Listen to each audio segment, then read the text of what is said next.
Hello student, BA second year में आज का हमारा टॉपिक है जल संरक्षण। क्वेश्चन आएगा आपका, जल मानव जीवन के लिए आवश्यक भौगोलिक तत्व है, जल संरक्षण की विधियों को समझाइए। तो सबसे पहले हम जल संरक्षण के बारे में समझेंगे। जल मानव के लिए एक महत्वपूर्ण आवश्यक भौगोलिक तत्व है। मानव जीवन के लिए जल की आवश्यकता होती है। जल का उपयोग मानव पीने के अतिरिक्त औद्योगिक कार्य, घरेलू कार्य, कृषि कार्य आदि में उपयोग करता है। धरातल पर उपलब्ध कुल जल का केवल 2% भाग ही मानव जीवन के लिए उपयोगी है। कितना? केवल 2% भाग ही मानव जीवन के लिए उपयोगी है। और जैसे जैसे जनसंख्या में वृद्धि होती जा रही है, वैसे वैसे ही हमारे सामने जल संकट का खतरा पैदा हो रहा है। इसीलिए हमें जल का संरक्षण करना चाहिए। जल को उपयोगी रूप से, उचित मात्रा में, उचित ढंग से उपयोग करना चाहिए। और अगर हम जल का सही ढंग से उपयोग नहीं करेंगे और उसे व्यर्थ ही फैलाएंगे तो हमारे सामने एक दिन जल संकट का खतरा बन सकता है। इसीलिए हमें जल संरक्षण की आवश्यकता महसूस हुई है। ठीक है, तो जल संरक्षण की कुछ विधियां हैं जिनका हम अध्ययन करेंगे कि ऐसी कौन कौन सी विधियां हैं जिनके माध्यम से हम जल को संरक्षित कर सकते हैं। तो देखिए, जल संरक्षण की विधियां। जल संरक्षण की विधियों में सबसे पहला है जल के प्रदूषण से सुरक्षा। जल में जो अवांछित तत्व घुल जाते हैं जिसके कारण हमारा जल प्रदूषित हो जाता है। क्या हो जाता है? जल प्रदूषित हो जाता है अवांछनीय तत्वों के घुलने से। इसीलिए हमें जल को संरक्षित करना चाहिए और इन प्रदूषित तत्वों से जल की रक्षा करनी चाहिए। क्या होता है? देखिए, जब खनिज तेलों को समुद्री मार्गों के द्वारा जो जलयान होते हैं उनसे भेजा जाता है तो काफी बार उन टैंकरों में रिसाव हो जाता है और रिसाव के कारण बहुत बड़ी मात्रा में जल प्रदूषित हो जाता है। बढ़ती नगरीकरण के कारण भी जल प्रदूषित हो रहा है।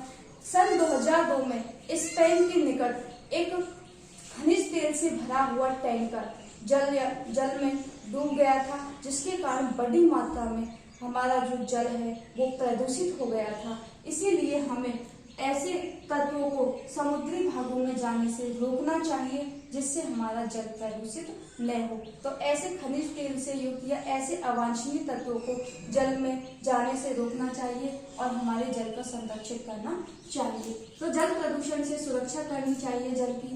दूसरा है जल का पुनर्वितरण। अब पुनर्वितरण का मतलब क्या होता है?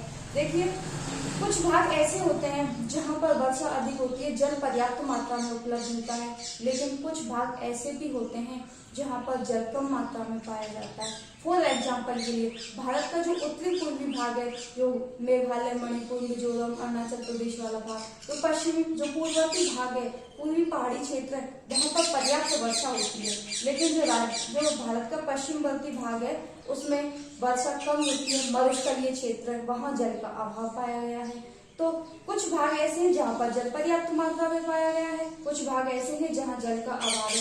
तो ऐसे क्षेत्रों से हमें नहरों के माध्यम से उस शुष्क क्षेत्र तक जल लाने का प्रबंध किया जाना चाहिए। जल का उचित ढंग से हमें पुनर्वितरण किया जाना चाहिए। जिन क्षेत्रों में जल पर्याप्त है वहां से हमें नहरों के माध्यम से जल को जिन भागों में कम है वहां तक पहुंचाना चाहिए। नदियों को आपस में परस्पर जोड़ना चाहिए और हमें अमृत क्रांति चलाई जानी चाहिए, क्योंकि नदियों को जोड़ने के लिए कौन सी क्रांति चलाई जा रही है? अमृत क्रांति चलाई जा रही है। इस प्रकार से जल का पुनर्वितरण किया जाना चाहिए। जिन भागों में जल कम मात्रा में है और जिन भागों में जल पर्याप्त मात्रा में है तो वहां से उस जल को उचित ढंग से और कम क्षेत्रों में तक पहुंचाना चाहिए। इस प्रकार से हमें जल का पुनर्वितरण किया जाना चाहिए।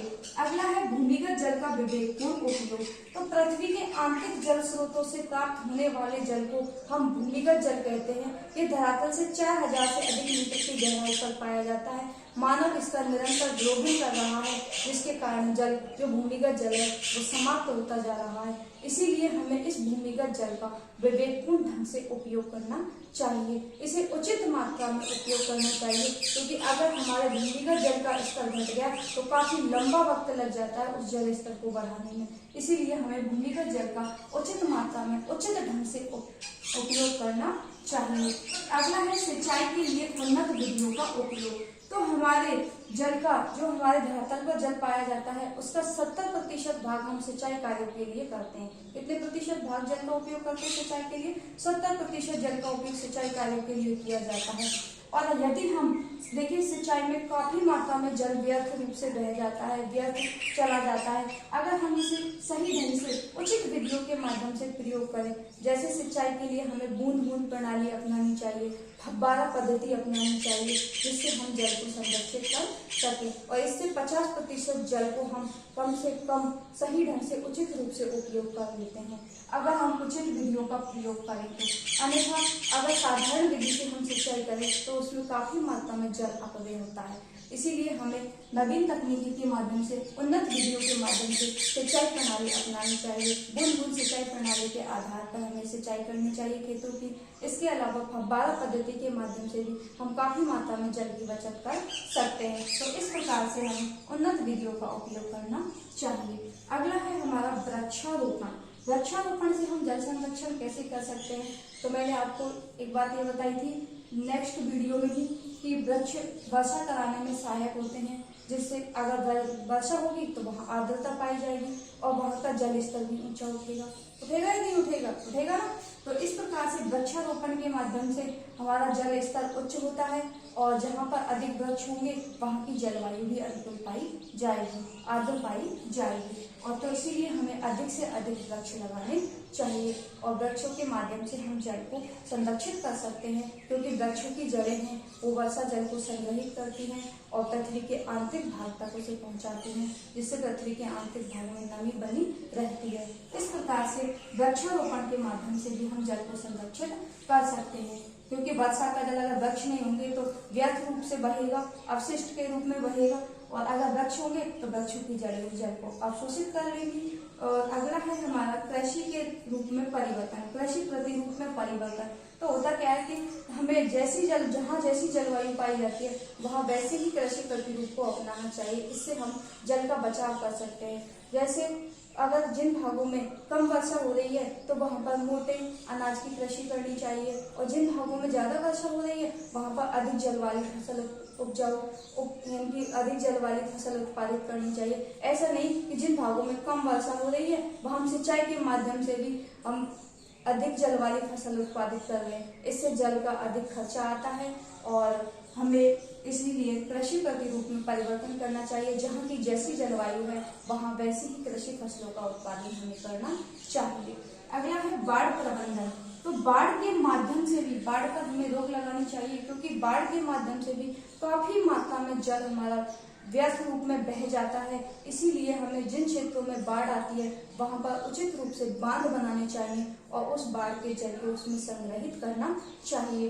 बांधों में उस जल को संग्रहित करने के बाद में फिर नहरों के माध्यम से उसे कृषि क्षेत्र में उपयोग कर सकते हैं, चाहे पशुओं के लिए भी उपयोग कर सकते हैं, चाहे औद्योगिक कार्यों के लिए हम उपयोग में ले सकते हैं। इसीलिए बाढ़ के जल का जो अतिरिक्त जल है उसे हम बांध बना करके उसे संग्रहित कर सकते हैं और इसके माध्यम से भी हम जल संरक्षण कर सकते हैं। तो हमें बाढ़ प्रबंधन करना चाहिए, बाढ़ पर रोक लगानी चाहिए, बाढ़ का जो जल है उसे हमें बांध बना करके एकत्रित करना चाहिए।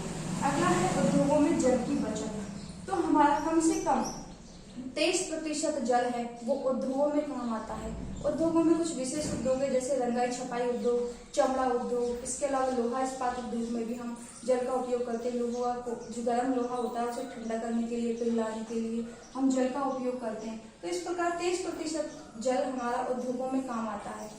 इसीलिए हमें उस जल को संरक्षित करना चाहिए और उद्योगों से जो अवशिष्ट जल बहता है उसे नदियों में जाने से रोकना चाहिए, गंदे जल को, और हमें उद्योगों के जल को भी संरक्षित करना चाहिए। इस प्रकार से उद्योगों में भी हमें जल की बचत करनी चाहिए। अगला है पारंपरिक जल स्रोतों को पुनर्जीवित किया जाना चाहिए। प्राचीन काल में जल संरक्षण करने के लिए परंपरागत जल स्रोतों का प्रयोग किया जाता था। परंपरागत जल स्रोतों के अंतर्गत जैसे बावड़ी बना करके, कुआं बना करके, टाका, खड़ीन ऐसे बना करके हम जल को संरक्षित करते थे।